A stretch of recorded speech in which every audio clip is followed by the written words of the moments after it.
Mister Zahid সাহেব, তিনি বললেন যে শেখ হাসিনা বক্তব্য প্রচারে নিষেধাজ্ঞা আছে, গণমাধ্যমগুলোকে আরো সতর্ক করতে হবে, এক ধরনের অ্যালার্মই তিনি দিলেন।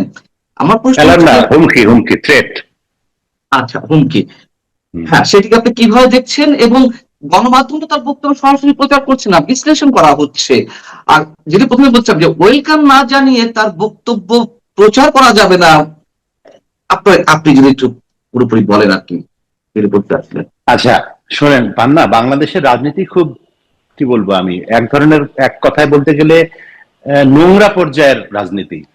যেমন এই যে আজকে যিনি প্রধানমন্ত্রী বাংলাদেশের, আপনি আমি দীর্ঘকাল সাংবাদিকতা করি বাংলাদেশে বা করেছি, তারেক রহমানের বক্তব্য প্রচারের উপরেও কিন্তু একসময় নিষেধাজ্ঞা ছিল। 2015 সাল থেকে শুরু হয়েছে। হ্যাঁ, 2015 সাল থেকে শুরু করে 2024 সালের 5ই আগস্ট বিকাল পর্যন্ত, মানে শেখ হাসিনার সরকারের পতন না হওয়া পর্যন্ত তারেক রহমানের বক্তব্য প্রচারে নিষেধাজ্ঞা ছিল। তিনি কোনো সভা সমাবেশে গেলে, সেটি লন্ডনে হোক বা পৃথিবীর যেখানেই হোক, সেই বক্তব্য, সেই ছবি প্রচার করা যাবে না। এমনকি ফেসবুক, ইউটিউবেও কেউ তার বক্তব্য প্রচার করলে তার বিরুদ্ধেও ব্যবস্থা নেওয়ার নজির বাংলাদেশে আছে। তো এটি তো খুবই একটি ব্যাড কালচার, একটা খারাপ উদাহরণ, খারাপ দৃষ্টান্ত, খারাপ সংস্কৃতি রাজনীতির। এবং সেই শেখ হাসিনার সরকারের সেই খারাপ দৃষ্টান্তটি হুবহু কপি করেছে বর্তমান সরকার। এখন তারা বলছে যে শেখ হাসিনার বক্তব্য প্রচার করা যাবে না। আচ্ছা, ঠিক আছে, শেখ হাসিনার বক্তব্য বাংলাদেশের জাতীয় গণমাধ্যমে প্রচার না করলে দেশের মানুষ জানতে পারবে না যে উনি কি বলছেন না বলছেন। এইটা কোন দুনিয়াতে আমরা বাস করি? শেখ হাসিনা সরকারের আমলে তারেক রহমানের বক্তব্য প্রচার নিষেধাজ্ঞা দিয়ে তারা কি তারেক রহমানের কথাবার্তা শোনার থেকে দেশের মানুষকে বিরত রাখতে পেরেছিলেন? তারেক রহমান আমরা প্রতিবাদ করেছিলাম। হ্যাঁ, এটি কোনোভাবেই গণতান্ত্রিক ইয়ে না, আমরা বলেছি, কিন্তু আমরা তো টেলিভিশনে তারেক রহমানের বক্তব্য প্রচার করতে পারিনি, কারণ আইনগতভাবে আদালত থেকে হচ্ছে না তো। হ্যাঁ, এখন কোথাও হচ্ছে না। কিন্তু তাই বলে কি শেখ হাসিনা কি বলছেন, কবে কি বলছেন, কবে কাকে কোথায় কি নির্দেশ দিচ্ছেন, কি অনুরোধ করছেন বা কি ঘোষণা দিচ্ছেন, সবই তো মানুষ জানতে পারছে। তাহলে এই যে একটা লোক দেখানো হাস্যকর নিষেধাজ্ঞা, এই নিষেধাজ্ঞার তো কোনো মানে হয় না। আর জাহেদ সাহেব, উপদেষ্টা প্রধানমন্ত্রী, তিনি বলেছেন যে যেহেতু শেখ হাসিনার বক্তব্য প্রচারে নিষেধাজ্ঞা আছে, সেজন্য তিনি ওই বিষয়ে কোনো কথা বলবেন না। তো এটা তো খুবই মানে চরম হাস্যকর একটা বিষয়। শেখ হাসিনা বলেছেন তিনি দেশে আসবেন, তিনি বাংলাদেশের নাগরিক, তিনি বাংলাদেশের প্রধানমন্ত্রী ছিলেন কি ছিলেন না সেটি বড় কথা না। বাংলাদেশের একজন নাগরিক যদি বাংলাদেশে আসতে চান বিদেশে থাকা অবস্থায়, তাকে তো আটকানোর কোনো উপায় নেই। তাকে আটকানোর উপায় হচ্ছে যে তিনি যদি অপরাধী হন, তিনি যদি মামলার আসামি হন, তিনি যদি দণ্ডিত হন, তাহলে দেশে আসার পরে তার সেই আইনগত ব্যবস্থা তার বিরুদ্ধে নেওয়া যাবে, তাকে আইনের আওতায় এনে তাকে বিচারের মুখোমুখি করা যাবে, তাকে কারাগারে নেওয়া যাবে। কিন্তু দেশে আসতে পারবেন না, এটা তো হতে পারে না। ফলে আমি মনে করি যে শেখ হাসিনা যদি দেশে আসার ঘোষণা দিয়ে থাকেন এবং তিনি আসতে চান, তাহলে তিনি অবশ্যই আসবেন। তাকে আটকানোর তো ক্ষমতা সরকারের নেই। সরকারের এই বিচারিতা কেন? একদিকে বলছে ভারত সরকারের উদ্দেশ্যে বারবার নোট পাঠাচ্ছে, নানান ধরনের নোট পাঠাচ্ছে, আবেদন জানাচ্ছে, অনুরোধ করছে শেখ হাসিনাকে ফেরত দেওয়া হোক। সেই আসামি, আমরা যদি আইনের দৃষ্টিতেই বলি যে হত্যা মামলা আসামি বা দণ্ডপ্রাপ্ত আসামি, তিনি যখন নিজে ফিরে আসতে চাইছেন, সরকার স্বাভাবিকভাবেই তো ওয়েলকাম জানাবে, হ্যাঁ আসুন। আচ্ছা, আপনার মনে আছে, আপনার নিশ্চয়ই মনে আছে বা দর্শকদের মনে থাকার কথা যে অন্তর্বর্তী সরকারের পররাষ্ট্র উপদেষ্টা তৌহিদ সাহেব কিছুদিন আগে একটা সাক্ষাৎকার দিয়েছিলেন একটা টেলিভিশনে, এবং সেখানে কিন্তু তিনি পরিষ্কার বলেছেন যে শেখ হাসিনাকে ফেরত চাওয়ার ব্যাপারে তারা যেসব কথাবার্তা বলেছেন তার অধিকাংশই ছিল ভেগ, মানে আনুষ্ঠানিকভাবে কোনো ফেরত চাওয়ার সুযোগ এখনো পর্যন্ত বাংলাদেশ জানায়নি। কিছু চিঠিপত্র তারা দিয়েছে লোক দেখানোর জন্য, এবং সেই চিঠিপত্র কোথায় পড়ে আছে তার কোনো খবরই নাই। ভারত এই বিষয়ে কর্ণপাতই করেনি। এখন সরকার চায় কি, আমি এই সরকারের আলোচনায় যদি আসি, তারা কি চায়? তারা একটা মানুষের কাছে একটা পপুলাস আলোচনা চায়, যে একটা দেখাতে চায় যে হ্যাঁ, আমরা শেখ হাসিনা আমাদের দেশের বিরাট অপরাধী এবং তিনি ভারতে পলাতক, অ্যাজ ইফ শেখ হাসিনা ভারতে পালিয়ে গিয়েছেন। রাষ্ট্রীয় পৃষ্ঠপোষকতায় তাকে রাষ্ট্রীয় প্লেনে করে ভারতে রেখে আসা হলো, এবং সামরিক বাহিনীর তত্ত্বাবধানে সামরিক আরো লোকজন তার সঙ্গে ছিলেন। তো সেখানে এটিকে তো পালানো বলারই সুযোগ নেই, তাকে বরং ওখানে রেখে আসা হয়েছে, এটি বলা যেতে পারে। বা তাকে জোর করে না হোক, যেভাবেই হোক বাইরে পাঠিয়ে দেওয়া হয়েছে। পলাতক তো অন্য জিনিস, সেই বিতর্কে আমি নাই বা গেলাম। তিনি যেভাবেই হোক ভারতে আছেন, এবং তিনি যদি ভারত থেকে বাংলাদেশে আসতে চান তিনি আসবেন, এবং এসে তিনি যদি মামলা মোকদ্দমা মোকাবেলা করতে চান করবেন। আমরা দেখেছি অতীতে যে বিভিন্ন এরশাদ সাহেব কারাগারে ছিলেন সরকার পতনের পরে, এরশাদ সরকারের পতনের পরে, বেগম খালেদা জিয়া কারাগারে ছিলেন একাধিকবার, তো শেখ হাসিনা কারাগারে আগেও ছিলেন, ভবিষ্যতে থাকবেন, সমস্যা কি? তিনি মামলা পরিচালনা, মামলা মোকাবেলা করবেন। সেখানে এই সরকারের তো ভয় পাওয়ার কিছু নাই। আমার কাছে যেটি মনে হয় যে শেখ হাসিনা দেশে আসবে, এটি এটি তারা নিয়ে আসছে, আমরা বন্দি করে নিয়ে আসলাম তাকে হাত করা পরিয়ে, সেটা একরকম বিষয়। আর শেখ হাসিনা বীর দর্পে ঘোষণা দিয়ে আসবেন অমুক তারিখে, তারপরে সেদিন ঢাকা শহরে লক্ষ লক্ষ লোকের সমাগম হবে, একটা বিরাট ভয়ঙ্কর ব্যাপার হবে, এই ঝুঁকি সরকার নিতে চাচ্ছে না। শেখ হাসিনার ঘোষণা যেদিন যদি এরকম হয় যে শেখ হাসিনা অমুক তারিখে দেশে আসবেন, তার 2 দিন আগে বাংলাদেশের সকল পরিবহন ইউনিয়নের নেতারা কঠিন ধর্মঘট ডাকবে, খেয়াঘাটের মাঝিরা ধর্মঘট ডাকবে, তারপরে ট্রেনের চালকরাও ধর্মঘট ডাকবে, কি জানি আমি জানি না, অন্য অন্য রিক্সা চালকরাও ধর্মঘট ডাকতে পারে, সেরকম ধর্মঘট থাকবে। রাস্তায় সেনাবাহিনী, পুলিশ, বিডিআর, বিজিবি থেকে শুরু করে আনসার যা যা আছে সব নেমে যাবে, তাতে কোনো সন্দেহ নেই। কিন্তু শোনেন, যদি সত্যি সত্যি সত্যি সত্যি আওয়ামী লীগের তো বাংলাদেশে বিরাট একটা বড় অঙ্কের মানুষের সমর্থন আছে আওয়ামী লীগের প্রতি, এবং সেই অংশের মানুষের যদি একটা অর্ধেকও কোনো কারণে রাস্তায় নেমে আসে 5ই আগস্টে বা জুলাই আন্দোলনের কথা যখন আমরা বলি, জুলাইয়ের শেষ দিকে বা আগস্টের শুরুতে গত 2024 সালে, তখনও তো কারফিউ ছিল, তখনও পুলিশ ছিল, তখনও সরকার ছিল, তো তার মধ্যেও তো মানুষ রাস্তায় নেমেছে, আপনার আমার মতো মানুষও রাস্তায় নেমেছে, তাই না? আমাদের বাচ্চারা রাস্তায় নেমেছে। তো চিরকাল তো পরিস্থিতি একরকম থাকে না। আপনি কেন ধরে নিচ্ছেন যে এখনো 5ই আগস্ট, এখনো 24 জুলাই বাংলাদেশে বিরাজ করছে? তা তো না। যত সময় যায়, সময় তো পরিবর্তনশীল, সময়ের পরিবর্তনের সঙ্গে কোথায় কি হবে। এক তারেক রহমানের কথাই বলছিলাম, যে তারেক রহমানের বক্তব্য প্রচার করাই বাংলাদেশের সাংবাদিকদের জন্য, গণমাধ্যমের জন্য নিষেধ ছিল, নিষেধাজ্ঞা দেওয়া ছিল, কিন্তু আজকে তিনি বাংলাদেশের প্রধানমন্ত্রী। সময় পরিবর্তন হয়েছে না? তো কালকে কি হবে সেটি আপনি এখন কি করে বলছেন? আপনি, হ্যাঁ, আপনি পারেন, আপনি এনফোর্স করতে পারেন যে আমি ওদেরকে নামতে দিব না, অমুক করতে দিব না, তমুক করতে দিব না, কিন্তু কতদিন? সবকিছুর তো একটা একটা সীমা আছে নিশ্চয়ই, তাই না? তো ফলে আমি মনে করি যে জনগণ যেহেতু সকল ক্ষমতার উৎস, আমাদের সাংবিধানিক ভাবে হোক বা যেভাবেই হোক, জনগণের শক্তির উপরে তো কোনো শক্তি নেই। সেই শক্তি যদি ঐক্যবদ্ধ হয় তাহলে অনেক কিছুই সম্ভব।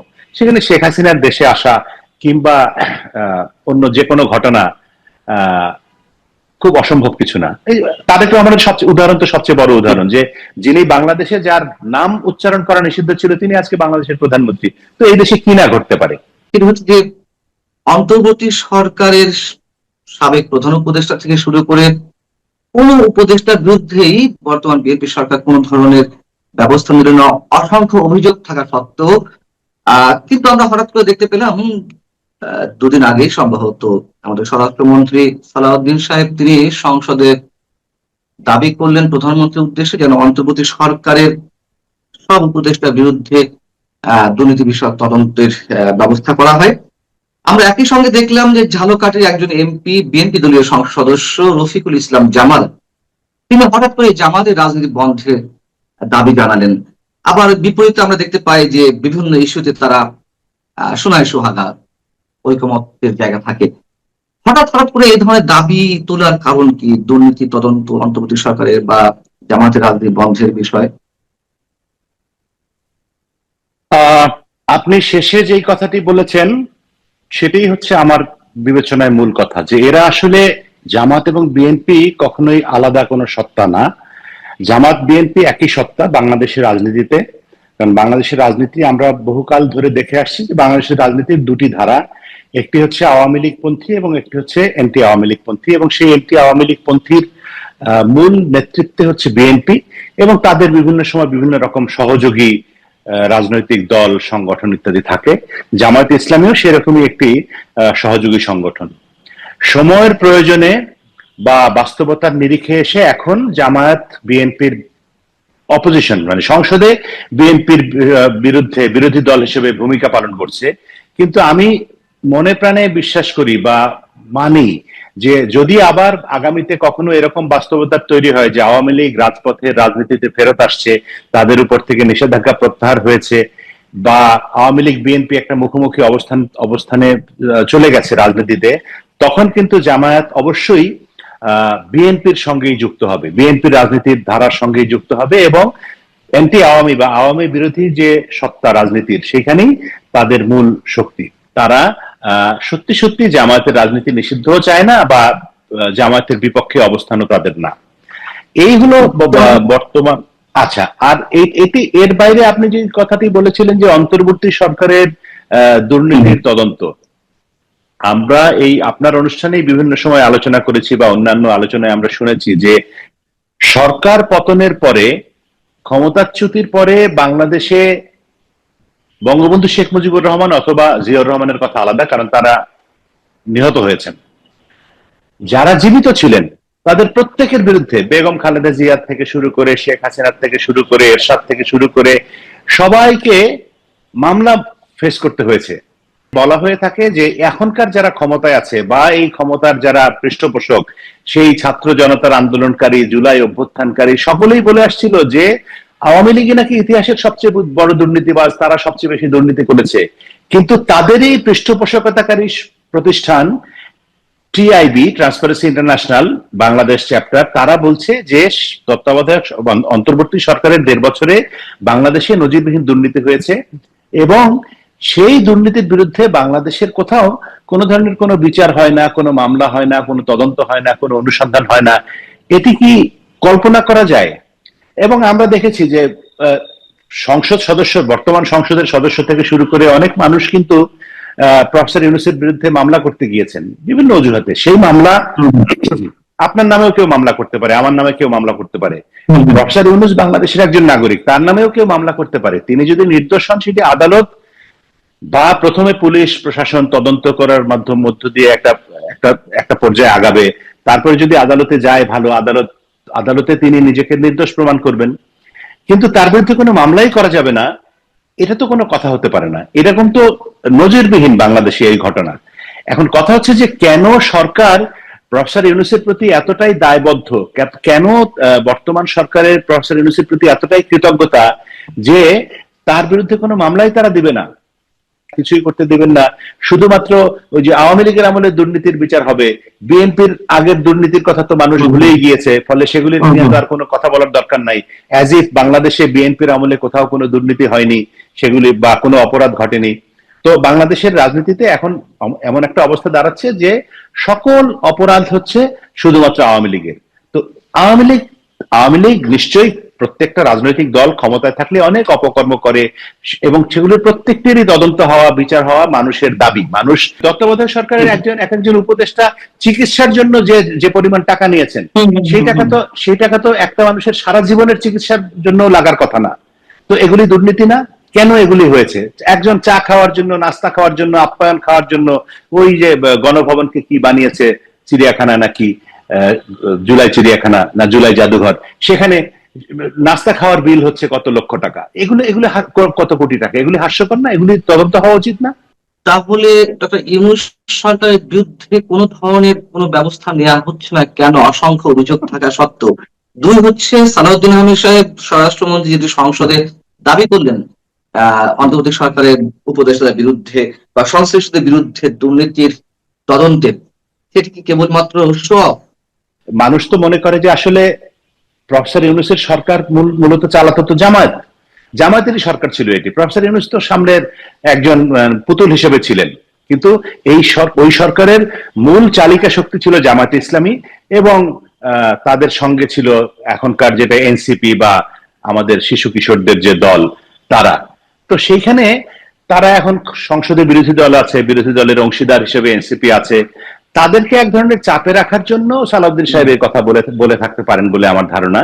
কিন্তু প্রকৃতপক্ষে সত্যি সত্যি বিএনপির সরকার প্রফেসর ইউনূসের অন্তর্বর্তী সরকারের আমলের দুর্নীতির বিচার চায় এবং সেই বিচার করবে, এটি আমার কাছে বিশ্বাসযোগ্য মনে হয় না। ওই রাজনীতির কৌশলের কারণে হয়তো সালাউদ্দিন সাহেব সংসদে এই কথা বলেছেন বলে আমার ব্যক্তিগত ধারণা। কারণটি কি, যদি তদন্ত বা দুর্নীতির কোনো বিষয়ে তারা কোনো ধরনের ব্যবস্থা না নেয় বা একেবারেই সহজ এক্সিট সবাই পেয়ে যান বা দিতে চান, কারণ আসলে কি? মানে আসলেই সেই সরকারের এক্সটেনশন, অনেকে যেটি বলে যে বর্তমান সরকার ইউনূস সরকারের এক্সটেনশন, বিষয়গুলো কিরকম? এখন এটা তো আসলে কাগজ কলমে কোনো প্রমাণ করার কোনো সুযোগ নেই।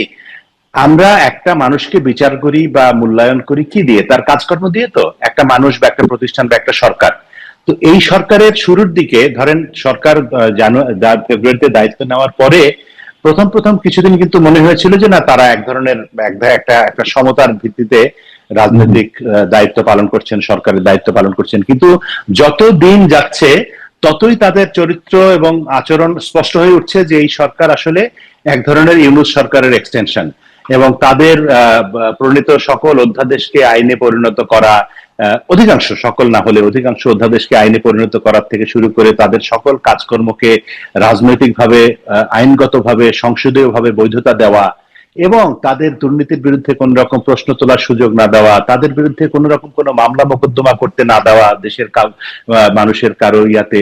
এবং প্রফেসর ইউনূস সম্পর্কে মানে কোন প্রফেসর ইউনূস বা তার উপদেষ্টার কারো সম্পর্কে কোন ধরনের কোন মন্তব্য সরকারের তরফ থেকে এই প্রথম একজন স্বরাষ্ট্রমন্ত্রী সালাউদ্দিন সাহেব সংসদে তাও দুটো কথা বললেন। এছাড়া তো সরকারের কেউ ওই ওই অন্তর্বর্তী সরকারের কারো সমালোচনাও করেন না।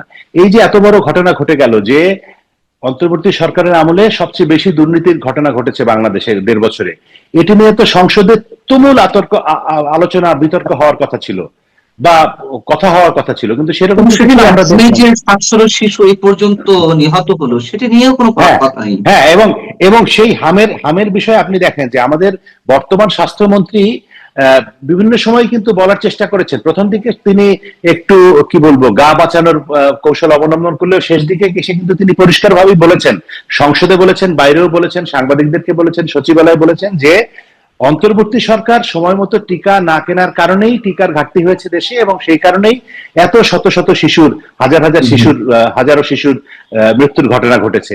সেই বিষয়টি নিয়েও কিন্তু কেউ কোনো কথা বলছে না সরকারের, এবং কেউ কোনো ধরনের উচ্চবাচ্য করছে না, বরং আপনি আমি কথা বলতে গেলেও সেটিকে পরোক্ষভাবে থামিয়ে দেওয়ার কৌশল নেওয়া হচ্ছে এবং আমাদের উপরে নানা রকম দোষারোপ করা হচ্ছে। এবং মামলা করতে গিয়েছিলেন এই বিষয়ে একাধিক লোক, আমি একটু আগেই বললাম, সেই মামলাও নেওয়া হয়নি। তো এইসব কারণে মনে হয় যে আসলেই এই তারেক রহমানের যে সরকার সেটি প্রফেসর ইউনূসের অন্তর্বর্তী সরকারের এক্সটেনশন। গ্লোবাল জিও পলিটিক্স এর প্রেক্ষাপটে শেখ হাসিনা সরকারের পতন হয়ে বর্তমান সরকার, না, ইউনূসের সরকার গঠিত হয়েছে, এবং তারপরে তারেক রহমানের সরকার গঠিত হয়েছে নির্বাচনের মধ্যে দিয়ে। সেই সরকারকেও আসলে ওই যে জিও পলিটিক্যাল প্রসেসের ভিতর দিয়ে যেতে হবে, এবং যে সব ঘটনাবলী বা যেসব শর্তাবলী মেনে প্রফেসর ইউনূস ক্ষমতায় এসেছিলেন বা তাকে ক্ষমতায় আনা হয়েছে বা ক্ষমতায় বসানো হয়েছে, সেই সব শর্তাবলী মেনেই আসলে তারেক রহমানকে ক্ষমতায় থাকতে হবে বা ক্ষমতা রাষ্ট্র পরিচালনা করতে হবে। এটি হচ্ছে এক ধরনের ওপেন সিক্রেট, এটি আমার বিশ্বাস আর কি। সাম্প্রতিক সময়ে শেখ হাসিনা, সাম্প্রতিক সময় বলতে 2-3 দিন আগে এনডিটিভি থেকে সাক্ষাৎকার দিলেন, সেখানে তিনি নির্দিষ্টভাবে এই প্রথমবারের মতন বলেছেন যে এই বছরের মধ্যে তিনি দেশে ফিরে আসতে চান এবং তিনি মামলা মোকদ্দমা ফেস করবেন, এটা সবাই জানে।